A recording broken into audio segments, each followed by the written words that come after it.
Cities and towns will decide on mayors, council members, and town clerks they want to see on the ballot in November. 10 school districts statewide are asking voters to approve referendums for school spending. That includes IPS's $410 million Rebuilding Stronger plan. And that's where our team coverage begins tonight. News 8's Danielle Zulkowski is live outside IPS headquarters. Danielle. Yes, the Indianapolis public school system is asking for $410 million from voters to improve buildings and facilities in a capital referendum. Now, the district says this only amounts to $3 for households in property taxes per month. Now, they say that 30% of school buildings are reported to be in poor condition, and this money will bring elementary and middle school buildings to good status over the next 8 years. The funding will also bring better access to athletics at the middle school level and create equitable programs across the elementary and middle schools. IPS Superintendent Dr. Alicia Johnson took to social media to make her case for this large financial investment into the district. We must refuse to replicate patterns that have failed students for generations. Breaking the pattern is the point of Rebuilding Stronger. Our plan supports our district, the city, and its residents. This referendum is the first of a two-phase plan. The board is still working out the details for an operational referendum. Now, the polls close in less than an hour, and we are expecting results from this referendum tonight, and we will bring them to you on News 8. I'm Danielle Zulkowski for Wish TV, wishtv.com, and like us on Facebook. Danielle, thank you. Indianapolis voters, meanwhile, also taking the first step to decide if Joe Hogsett will serve a third term as mayor. He's being challenged by a Democratic state lawmaker. News 8's Cody Fisher is live downtown to break down the race.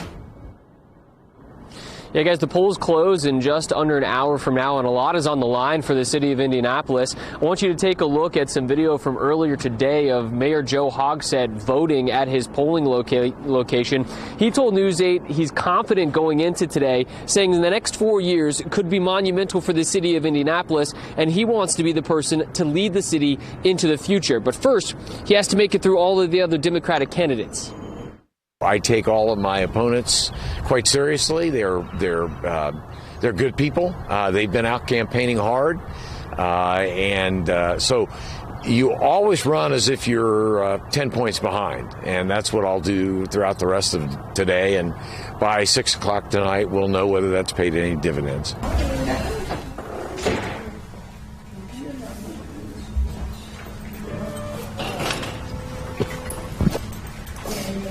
Not good for the incumbent.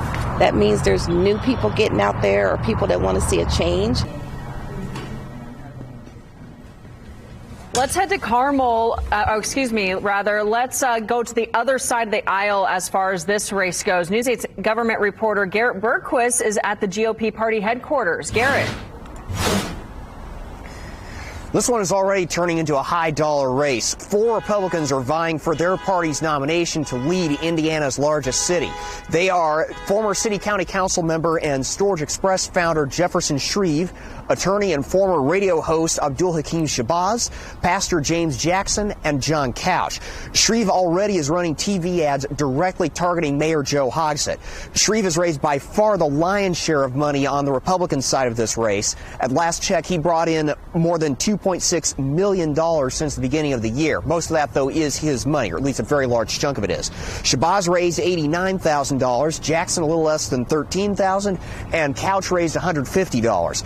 We caught up with Shreve and Shabazz earlier today. They say they like running in a crowded field. It's healthy that we have 10 candidates on the ballot, and it speaks to the public's interest in a change. 10 people have their name on the ballot today in both parties. I'm not the only one that believes that our city may be ready for a change. I think if you eliminate unnecessary barriers like slating and county conventions, I think you bring up more candidates, and more candidates also brings up more audiences. So I think at the end of the day, it's been a good process, but once again, municipal primaries are like the Pee Wee League softball of elections. You know, the hardcore people are really going to come out and really inform. So I think we'll have a really good electorate regardless of what the numbers are. It's It's been 8 years since a Republican held the mayor's office here in Indianapolis. Whoever wins tonight will try to return the GOP to that office in November. I will follow this race all throughout the evening. I will have a report from the winner later on tonight. Live at the City County Building, I'm Garrett Bergquist for Wish TV, wishtv.com, and like us on Facebook. Garrett, thank you. Let's head to Carmel now, where we find News 8's Adam Pinsker. Republicans there, Adam, choosing between 3 candidates to be the likely replacement for Mayor Jim Brainerd.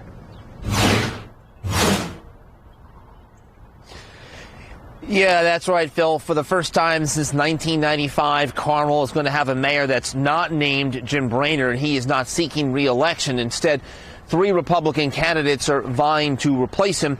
They include Carmel Councilwoman Sue Finkham, Hamilton County Councilman Fred Glynn, and Carmel City Councilman Kevin Ryder. Now, Brainerd endorsed Ryder in the primary. He's a small business owner.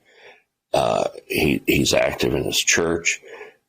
But most importantly, he's taken the time to be a volunteer on the Redevelopment Commission and taken the time to be volunteer on our Plan Commission.